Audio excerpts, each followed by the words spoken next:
Well, for more on the opposition's new asylum seeker policies, we're joined now by Amnesty International's Refugee Campaign Director, Dr. Graham Thom. And Dr. Thom, thank you very much for joining us this morning on Weekend Breakfast. Good morning. Well, clearly immigration is a very hot issue at the moment. We've had the Four Corners report into the alleged people smuggler living in Canberra and operating out of there, and of course the arrival of 2 more boatloads of asylum seekers in Christmas Island. Do you feel, though, that this new proposed reform of immigration by Tony Abbott and Scott Morrison is a step in the right direction? No, it's absolutely a step in the wrong direction. I think the first of his initiatives to have a presumption of guilt is clearly in breach of our international obligations. Each individual needs to be assessed on their merits, and there shouldn't be any political interference into a decision maker's independent view of somebody's claims. And this, I think, is a really dangerous statement by a government to say it will interfere in independent assessments in this way. The other initiatives that are being proposed, in terms of accessing the courts by the government, where are they going to find these errors of law if somebody assesses an Afghan Hazara is at risk of persecution? It's a nonsense statement, really. And to have an integrity commissioner, we would like to see an integrity commissioner looking at the ASIO checks. We have a single mother with 2 children indefinitely detained without any way to review that decision, without even knowing why she's being detained.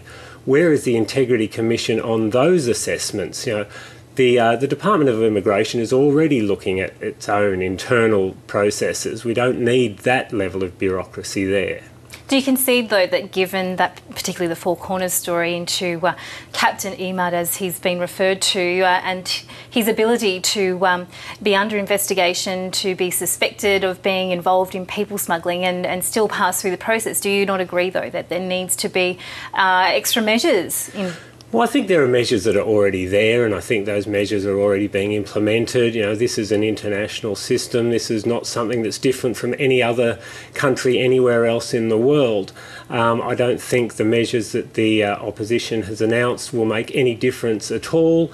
All it will do will delay the process. It will keep people in detention longer. We will see more costs to the community. We'll see more costs to the asylum seekers. This really is not an appropriate response.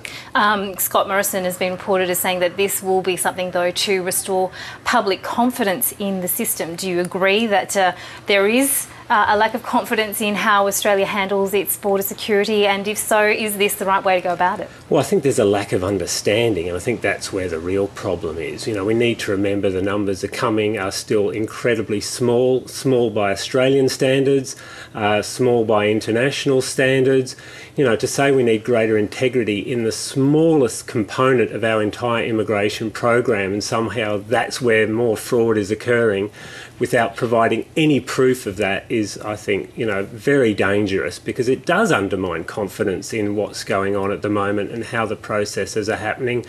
We need to have a little bit more of an understanding that the people coming to Australia are from countries like Afghanistan, Iraq, Iran, Sri Lanka. These are people who are fleeing human rights violations in countries like Syria, where we know serious violence is occurring. So let's try and highlight why people are fleeing, why they're coming here, what they have to go through to get protection. They do already have to go through a very rigorous process. Let's explain that, and let's get some understanding around that, as opposed to making announcements which are clearly just going to further undermine what's trying to occur. Dr. Thom, you mentioned Syria there in terms of the situation, which obviously is worsening by all estimations. What's Amnesty International's position in terms of what they'd like to see being done to try and, restore some order?